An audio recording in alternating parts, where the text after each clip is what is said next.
Hello friends, Malcolm here with a quick question. If you've got just 2 or 3 minutes, I'd like your thoughts on something. So I'm preaching on John chapter 9 this coming Sunday. It's the latest in our series called the One Thing series. One thing I ask of the Lord, one thing is needed, one thing you lack. Here, it's one thing I know. It's the man born blind. It's fascinating, amazing. I want to know really what you think about it. What do you think is the key message from Jesus, from God for us today about the man born blind? Is it about sin and suffering, which is where we begin in chapter 9? Is it about healing? Is it about identity? The identity of Jesus is questioned. Is it about witness? Often this passage is used in a context of giving us courage in our sharing of our faith, talking about Jesus with other people. Is it about traditions and the blinding nature of traditions to religious people, which could include, of course, you and me? That's the challenge, one of the challenges the Pharisees have. Is it about discipleship? Following Jesus. Do you want to be his disciple too? He asks of the Pharisees. Is it about the difference between Jesus and Moses and the sent one, the Messiah? We've got some interesting things about being sent.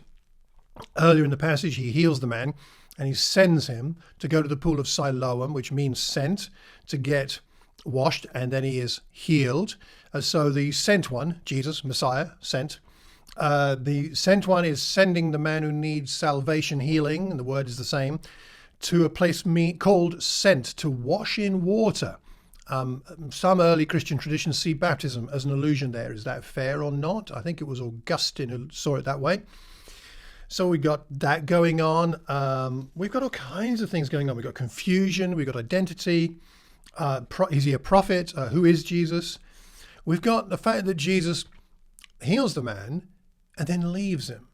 And the man has to deal with the pressure from the neighbors, from his parents, from the Pharisees, all alone. Is that fair? Why did Jesus heal and then leave, it appears? Because he comes back later. So what are we to make of that? Do we have Jesus at the beginning? And then we have the man on his own, facing his various sources of opposition, of challenge, of skepticism. And then we have Jesus coming back at the end in verse 35. Do you believe in the Son of Man? What's all that about? Why Son of Man? Why not Son of God? And then we've got the fact that he says, I believe. What kind of belief is implied there? He worships him. Yet he doesn't seem to understand yet that he is deity. So is that appropriate? What's going on there? And Jesus talks about judgment. Lots of questions, lots of interesting things going on in John chapter 9.